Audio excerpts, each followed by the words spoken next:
Hello and welcome to the Indie Plus exhibition game TLDW version. We're here with... I'm Jen Martin. Catherine Fackrell. Quinn Murphy.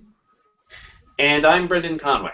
We just finished a game of Epillion by Marissa Kelly, and now we're going to do a 5-minute condensed discussion. First, we'll talk about our favorite highlights of the game we just played. Then we'll talk about what you should know about the game, anything that you should be definitively aware of before diving in. And finally, why you should play, the one stunning reason that you should play this game. So, without further ado, highlights. Jen, what was your highlight of the game? Oh my god, Onyx opening his big dragon mouth and expecting us to step in. That was amazing. I loved it. It was just so surprising. That was a hard move. I loved it. It was great. Yes, totally with you. Catherine, what was your highlight? I think my highlight was just having everything laid out for the first time what the story would be after we'd gone back and forth and everyone had answered a bunch of leading questions. Just seeing that all laid out perfectly for the first time, I really, really enjoyed that. Like seeing the two dragons and their love affair in the library fit together? Yeah. Yeah. What about you, Quinn? What was your highlight? Oh, man. I really liked when you guys...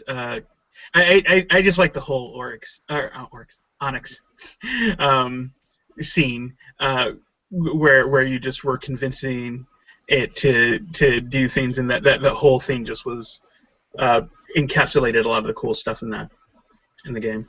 Yep. And I think mine, I'm gonna cheat, but I'm basically gonna say that like all the little descriptions all over the place. Like I loved the description of the claw that Morning had, and the description of what Crake looked like, and just all those little and Marissa's asking perfectly aimed, probing questions to get more awesome little descriptions. Like part of playing Epillion that I loved is just having those awesome little pieces. So I'm cheating and totally saying that my favorite moment is many different moments that were just awesome description. Ha ha! I'm running this so I can cheat. Because you're a special snowflake. I'm the most specialist of all the snowflakes.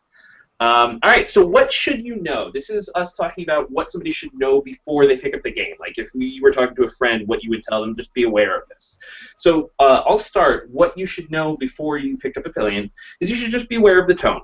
And it's not a bad thing, it's just you need to be very clear on what you're getting into. That you're not getting into like, oh, I get to play a dragon and I'll have a horde and I'll like make the villagers run in fear of me. Like, no, that's not. We're not there.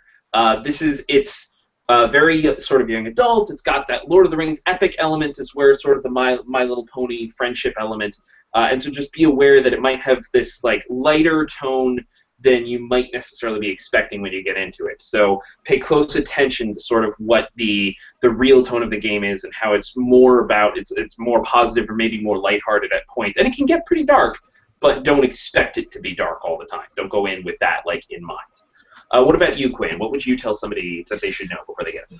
And I feel like this is something with any sort of world-based game that you have to sort of keep in mind is that it tends to run best when it's kind of improv heavy, when you're sort of taking just like Catherine noted, like we took all these elements at the start, and we all inputted things in there, and we're sort of doing sort of on-the-fly ad hoc world building as we explore and get to these things. Well, Marissa might ask, oh, okay, well, you describe it, and then she fit everything together, and so it's less of a thing about sort of coming in with a plot or things done beforehand and here's a story you're going to do, and more about all of us contributing and then sort of spinning off and reacting. So that's and that's just sort of a play style preference. But if it's not something that you like or you feel confident in, then it might be an issue for you. Right, the game's not going to jive with you. Absolutely, very good point. What about you, Catherine? What would you tell somebody that they should know? That this game is definitely about a group of friends. All the PCs are friends with each other, and even though those friendships might be tested or strained, they're never really going to be broken. Like, that would be a huge thing. As the Friendship Gems mechanic shows, even when we disagreed or whatever, we still ended up working together, and we were all friends. Excellent point. Yeah. Like, you ultimately come back together. Yeah. And Jen, what would you tell somebody?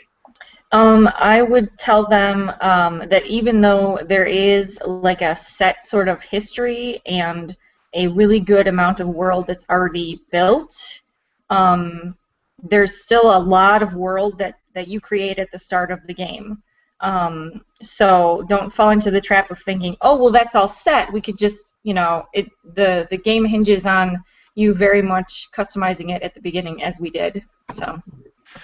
Right. And specifically to that, just to call it out, like, one of the moments for that for me was when you called out as the seer, Catherine, that the visions were sort of taboo. I've never seen that in a game of Pillion before, and that was awesome. But that's speaking to exactly what you're saying, Jen, that it's not set. Excellent. All right, so now what would you tell somebody? You're talking to your friend, and you just told them sort of what to be warned about. What would you tell them, though, to convince them this is great? Like, this is the reason why it was really fun. This is what I enjoyed most about it.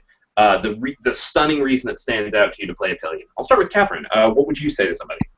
I'm going to cheat and say that you're friends, y'all friends, and that's a really central conceit of the entire game. I mean, what I was trying to say before is you can't just play, oh, I'm an awesome loner character and I don't need all of you and I'm going to work alone. You know that you need to work with everyone else to get stuff done, as our game demonstrated. And if you like games about being friends, you'd like this game.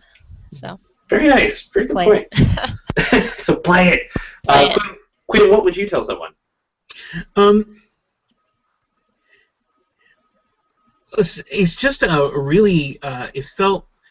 I felt from the second I looked at the playbook that it was just a very fully realized kind of conception of what a world of dragons would be. Like a whole land of dragons would look like this thing, and then everything in the setting and the systems, and just like Catherine was pointing at, to like friends and stuff, is like society, dragons interconnected. There's this great generational kind of thing of like young dragons trying to influence older dragons and trying to become older dragons.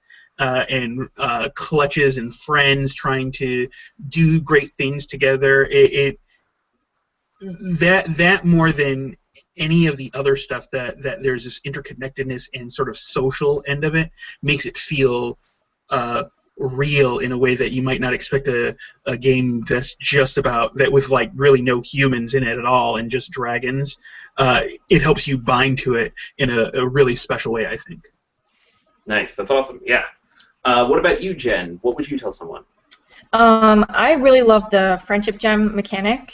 Apart from the fact that when you play in person, you can pass around little fake gems, which is amazing. I love that part. But I've played a couple times, and I really like how the more you interact with your friends, the more friendship gems you get, the more strong moon magic you can do, the more you can help your friends. That's another thing.